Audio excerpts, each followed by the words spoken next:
Okay, fun story time before we dive into this. I was setting up my camera and I'm looking into the screen and I'm like, there's something on my forehead. I'm like, what? There's like, what could be there? And it was a spider. Little one. But it was crawling on my forehead and right now I feel like there are spiders everywhere. I hate nature. I love nature, but I don't like those you get me. I don't like them. It's just like stay away from me, honestly.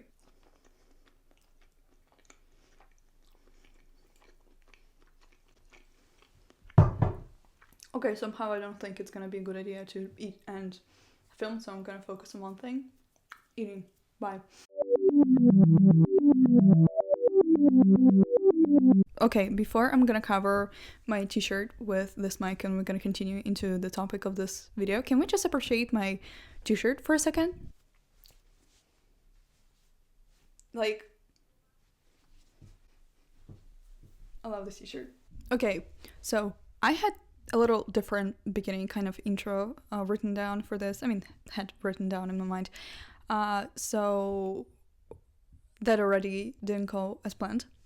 That's fine. People are so afraid to be passionate. Like, we are just want to be nonchalant. And I'm not saying like passionate in the sense of like, oh, people are so afraid of being, I don't know, creative or whatever. That too, in sense. But what I mean by people are afraid of being passionate is that they are afraid of showing how they truly feel. Like, if you are head over heels the person, certain person, you afraid to like show how head over heels you are. You're trying to act nonchalant, you try to play cool. Oh my god, where's my sunglasses? That would really made a point of like trying to play cool. What the freak is my hair wrong?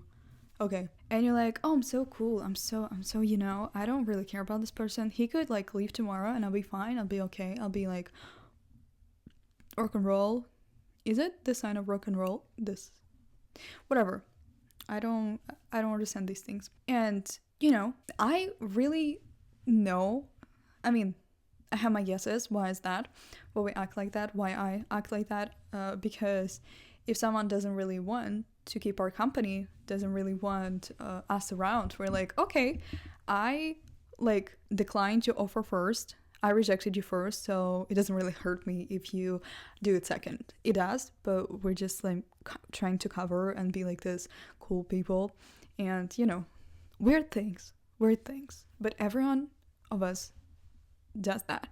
If, for example, I'm a person who texts, like I respond immediately. Like if my phone is around me, I respond immediately, and most of my work is on my computer or my phone. I see the notification, but if the person that I text doesn't like it takes them a day or a few hours to respond to me, I'm not gonna respond like right off the bat, because I feel like it makes me feel it makes me look like I don't have anything going on in my life, that I'm desperate.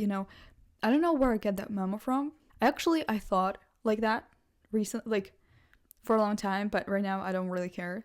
I'm like, I saw this quote of treat people like they treat you, and there was like, no, treat people as you would want them to treat you, like cross the oceans for people, not just puddles, and like all these things, which is a very great quote, because I mean there's no benefit for me to just be like, oh, he didn't text me back for an hour, okay, I'm gonna ignore him also for an hour.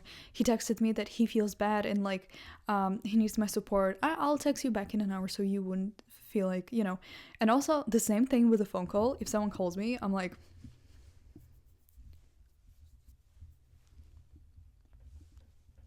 let's wait out. So they would be nervous and like, oh my god, what is she doing, like what's up, that is very weird. They were afraid to be passionate. I all the time I had like a crush on someone, or liked someone, or I found them interesting, I always told them. Like, doesn't matter how long it took me. Sometimes it took me 5 years of knowing the person. Sometimes it took me a year of knowing the person, a month of knowing a person, and so on and so forth. But I did tell them, because I don't know, it's just a thing about me. if I like you, eventually you will find out. Like, I'm not afraid of showing that, I like you, or I wanted to say, or I don't like you, but actually no. I'm trying to be a nice person, so if I don't like someone, I'm like, let's give him benefit of the doubt, or like, And I think like TikTok and like social media is one of those. Also movies and like TV shows, all the media actually. We just had a little chat and I figured out that it's all the media actually. I just love how I started out of like, oh, it's social media on TikTok, or and then I'm like, it's everyone, it's everything. Those movies of where all attractive men are emotionally unavailable and he like gives you side eyes and calls you by a very disturbing nickname, or like doesn't really treat you right, and then the main character is like, okay, I'm head over heels for him, or like, I hate him, but then she's like, oh my god, he's so cute, he's so, such a kind person. I mean, that is the one thing of like enemies to lovers, where she finds out how great he actually is, but when a guy treats the main character badly and she's like, oh, you know what, he's so cool, he's so, weird. Like, I don't know what like type portrayal in movies of women are the most common one. I mean, I do know it's like desperate, I need you to call me, or like most of the time the ones that I can remember averagely, it's like, I'm so desperate, please call me, please tell me that you love me, please make me breakfast or whatever. And because of that portrayal everywhere in like books and movies and everywhere, men are like, okay, I'm gonna be emotionally unavailable, even though I'm not, and women will like me, and women are like, I need him to call me, I need him. No, you don't. You had life before him and you gonna have after him. He's not your world. He's not. He is. But he is not. Like, he is. H-E, capital H. He is. Just random guy? No. Just no. Okay. I think we gathered, like, that's everything I want to talk to about passion of, like, nonchalant kind of way. I hope you understood what I mean. What I mean. Okay. I need to change the battery and I'm gonna be back. The freaking genius I am. I charged my battery to like 44%, which is great. I thought that I charged it like in full. Okay, that's my bad. What is surprising and what is very weird, I googled what does passion mean. Why is my phone not connected to Wi-Fi? The freak. Okay, I googled what passion is, and that is very weird. I don't think what I didn't have any like, oh, what will it, show and whatever. But these are, can you see them? And not like translations, but what it means. Strong and barely controllable emotions, and the suffering and death of Jesus. The first one is like, fine, yeah, it's strong and barely controllable emotions. So someone could have passion for something very bad. I mean, in my head, I always thought passion is something like good and creative and whatever, but turns out it's just, an uncontrollable emotion. So it could be like passion for the things they filmed Criminal Minds about. Could be passion for that. I was thinking a few days ago, as one does, about passion, and like they say that we cannot, I mean, there's such a paradox that I cannot quite grasp. Maybe some of you will help me. That you're passionate about something that you're good in, but you will never be passionate about, like you will never be good in something if you're not going to be passionate about it. And it's like this paradox. And I was thinking, and I thought it was a genius idea, genius like invention, like I just invented, I don't know, the thing that will save the planet. I'm like, we try things, then we become passionate. Like, there's things that, I don't know. For example, I took a lot of classes when I was in elementary school and middle school, creative classes. I did like crafts, I did dancing, I did singing, I did acting, I did what else did I do? I did like drawing and painting classes. I did a lot of classes. All the classes that were available in my city, I just went back and forth everywhere. I also did like a speech to like speak good and like whatever. I don't know how it's called. I did a lot of things when I was in elementary and middle school. And from all those things, I understood that like dancing is not for me. I mean, I have 2 left feet, apparently, after dancing classes I found out. And I'm just like, okay, I'm not. I went to dancing lessons for like 2 months, and I didn't really like him. I didn't really like dancing because I was bad at it. And I'm like, okay, bye. I went to acting since I was 6 to like 14 or 15, 14 or 13, yeah. And I still like acting. I want it to be my career. And, you know, because I kind of, from all these things, I liked acting better. It doesn't mean that I was like great at acting. I remember the first roles were the ones where I didn't talk, but the thing is, I remember the whole script. Like there was like 40 or 60 pages of script. We had like a New Year special, and I played a little snowflake or like a dog, or I remember playing a maid or like a waiter. I don't really remember much from these days. I was so little, and then there were like no photos of it. I remember I have like photos of me being little, like in a dog costume, and I remember someone doing makeup for me, and like, you know, I was like, oh my god. I remember the first time I saw like costume room, and I'm like, god, there's so many dresses, you know, I'm so little for them, but there are so many dresses and like makeup kits and all these things and shoes, and you know, I was like, god, that is insane, that is so great, you know. I was so, oh my god, I remember the sparks in my eyes. But I wasn't necessarily good at it. I kind of became good at it, and those tongue twisters, I remember we had to say a tongue twister and like on one breath to count to the highest number, and I counted to like 100. I don't think I could now count to like 20 on one breath without the tongue twister. So that's really sad news for my acting teacher. I stopped dancing because I'm like, I don't dance like other kids. I started comparing myself, and I'm like, you know. But the thing I became good at, because from all those creative classes, I decided that I like better acting. You see, the thing is, I was also a little confused on whether we like choose our passion or we're just good at something and we're like, okay, I'm passionate about it. But in my case, I feel like I chose it, or maybe the environment was like better. If you were failing, the teacher was supportive, the people were more supportive than like when I was like in dancing class or whatever. So I feel like it's so all not clear in my head. It's all confused and shuffled. I liked acting from all of that because of many factors. Because of maybe I was better in that than anyone else. Well, not like anyone else in any of those other.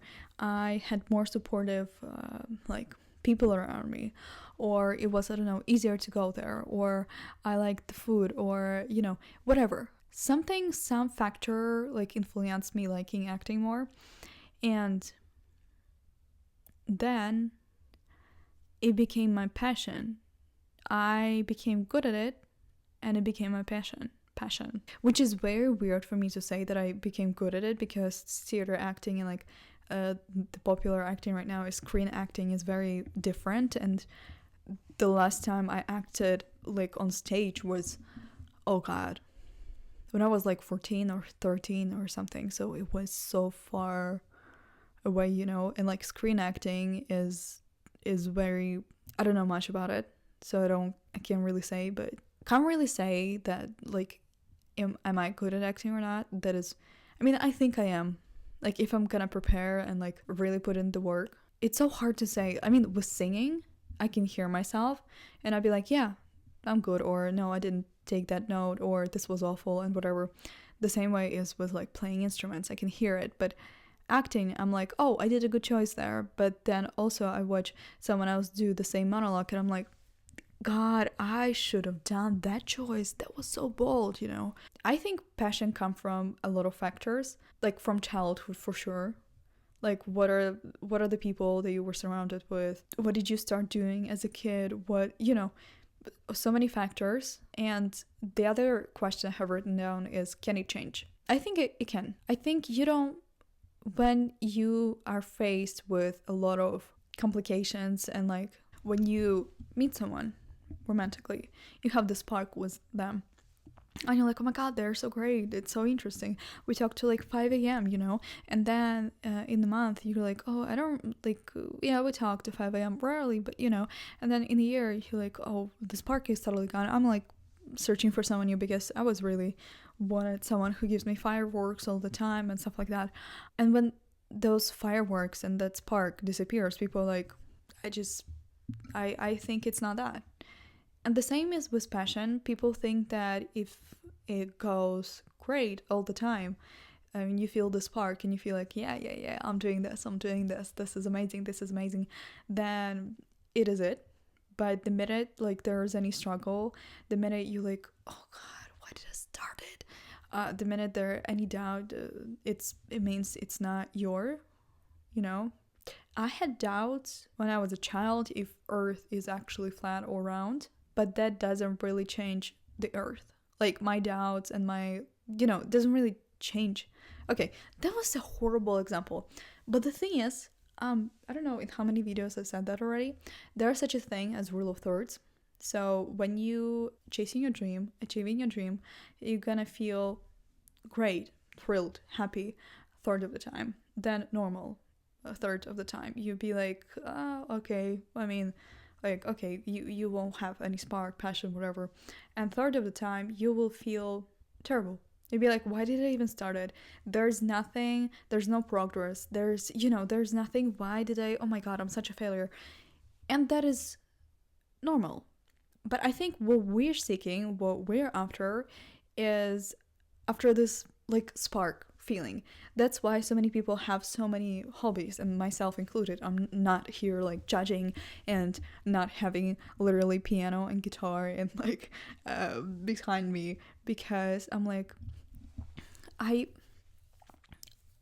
got guitar like a year ago, and I had this like spark of like learning to play and whatever, and then barre chords came along and I'm like, I should really buy piano because it's gonna be easier to play there because notes are all like chronologically so, and it's gonna be easier to understand all these. And I had like 2 days of being like, oh my god, I have piano, and I learned to play C chord, and I'm like, okay, maybe piano is a little harder than I thought.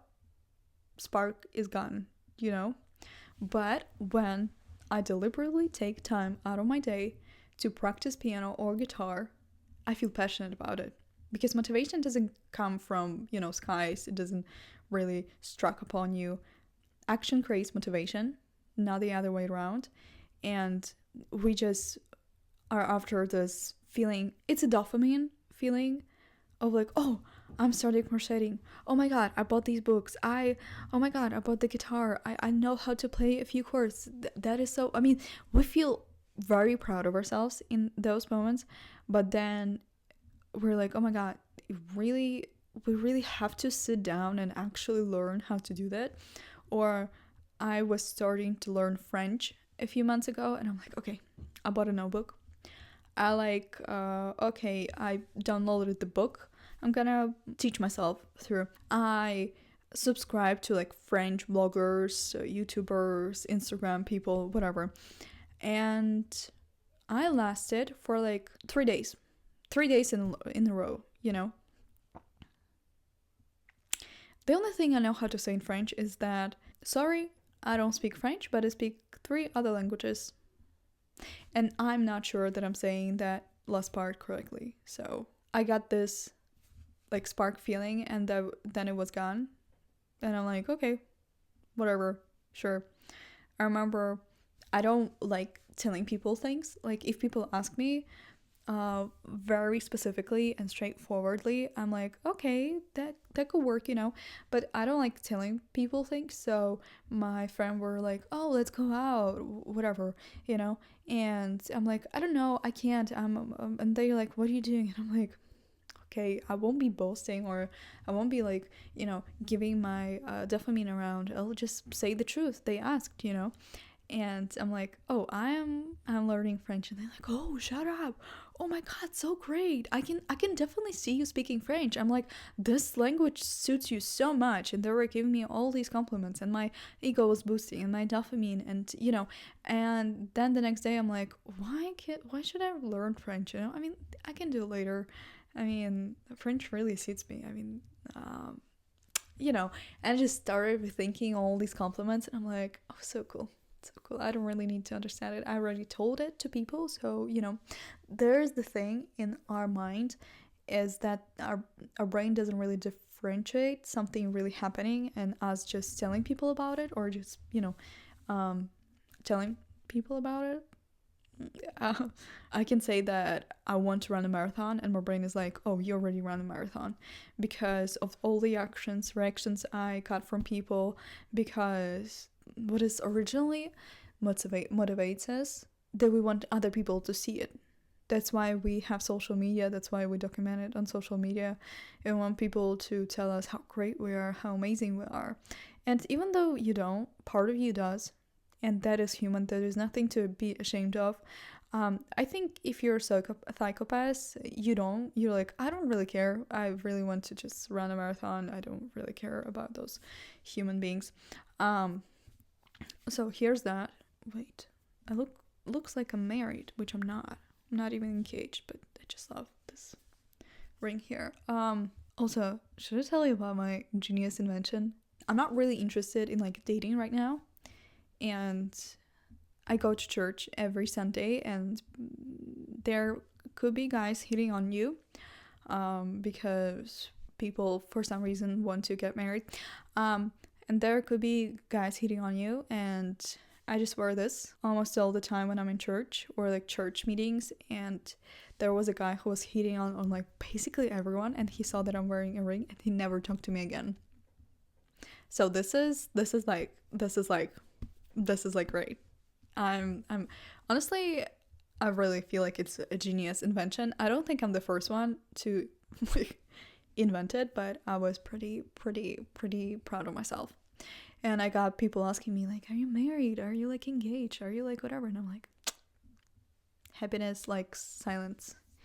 No one like ever asked me that upfront through people.